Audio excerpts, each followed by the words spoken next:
શું મિત્રો તમે કોઈ દિવસ ગેસ ઉપર લીંબુ રાખીને સળગાવ્યું છે? જો નહીં સળગાવ્યું હોય તો અમારો વિડીયો જોયા પછી તમે પણ મિત્રો 110% ગેસ ઉપર લીંબુ રાખીને તમે પણ સળગાવવા મળજો। આજે અમારી ઘરની બાજુમાં રહેતા એક ભાભી મિત્રો ગેસ ઉપર લીંબુ રાખીને અને સળગાવી રહ્યા હતા। મેં મારા ભાભીને પૂછ્યું કે ભાભી તમે ગેસ ઉપર લીંબુને શા માટે રાખીને સળગાવી રહ્યો છે? એને મને કીધું કે હવે ઉનાળો પણ આવી ગયો છે અને આના ઘણા બધા એવા ફાયદા છે। તો મેં કીધું મને તમે એના ઝટપટ ફાયદા જણાવો। તો એને કીધું કે સૌથી પહેલા તો તમારે છે ને એક ગેસ ઉપર લીંબુ લઈ લેવાનું છે। લીંબુને મિત્રો તમારે ગેસ ધીમો રાખીને આવી રીતે સળગાવવાનું છે। પછી મિત્રો તમારે એની અંદર થોડો અમથો ઈનો નાખવાનો છે। તો મિત્રો તમે જોઈ શકો છો ભાભીએ લીંબુ ઉપર થોડોક અમથો ઈનો નાખી દીધો છે। તો મિત્રો જો આવી રીતે ઈનો રાખીને પછી તમારે 5 થી 10 સેકન્ડ સુધી રહેવા દેવાનું છે।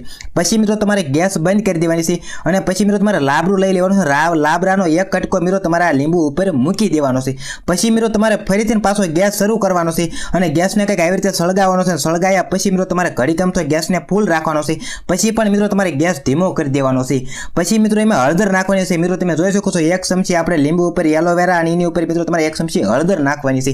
પછી મિત્રો તમારે શું કરવાનું છે? પણ મિત્રો વિડીયોમાં આગળ વધતા પહેલા તમારું નામ અને તમારા ગામનું નામ તમે કોમેન્ટ કરવાનું ભૂલતા નહીં, કારણ કે મેં તમને સ્પેશિયલથી થેન્ક્સ કહી શકીએ। તો મિત્રો પાછળના વિડીયોને થેન્ક્સ છે હસ્તીબેનને જસદણથી, ભારતીબેનને સુરતથી, શારદાબેનને મોરબીથી, શાંતાબેનને કેનેડાથી, લાલજીભાઈને લંડનથી ને સંજયભાઈને થરાથી, વિવેકભાઈને કેશોદથી ને રમીલાબેનને વેરાવળથી, ચેતનાબેનને મહેસાણાથી અને ગોવિંદભાઈને હિંમતનગરથી, અશ્વિનભાઈને રાજકોટથી, અંજલીબેનને નડિયાદથી, જોગાભાઈને સુરતથી, ભાવનાબેનને બાબરાથી, પરેશભાઈને યુએસએથી, હિનાબેનને અમદાવાદથી, હસમુખભાઈને ગઢડાથી અને કૈલાસબેનને રાજકોટથી। તો મિત્રો તમારું પણ કંઈક આવી રીતે વિડીયોમાં નામ આવી શકે છે, એટલે તમારું નામ ને તમારા ગામનું નામ તમે કોમેન્ટ કરવાનું તમે ભૂલતા નહીં। પછી મિત્રો તમે જોઈ શકો છો ગેસને આવી રીતે બંધ કરી અને મિત્રો તમારા લીંબુ રહ્યું અને લીંબુને તમારે મિત્રો નીચે ઉતારી લેવાનું છે। તો મિત્રો તમે જોઈ શકો છો આપણે લીંબુને ડીશમાં ઉતાર્યું પછી જે એની ઉપર જે આપણે એલોવેરા રાખ્યું છે એ એલોવેરાને મિત્રો તમારા હાથની વડે આવી રીતે કંઈક શેપી નાખવાનું છે અને જે એનો ક્રશ નીકળે એ તમારે લીંબુ ઉપર ચોંટાડી દેવાનો છે। તો મિત્રો તમે જોઈ શકો છો આપણે એલોવેરાને શેપી અને એનો ક્રશ આપણે લીંબુના આપણે ઉપર ચોંટાડી દીધો છે। પછી મિત્રો હું તમને આના ફાયદા જણાવું કે આના ફાયદા એવા છે કે આપણે જે મિત્રો આપણે જે સંપલાય પહેરતા હોય ને મિત્રો સંપલાય પહેરતી વખતે મિત્રો આપણા પગ અમુક જગ્યાએ મિત્રો કાળા પડી જતા હોય, તમને તો ખબર છે આપણે તમે સંપલાય પહેરતા હશો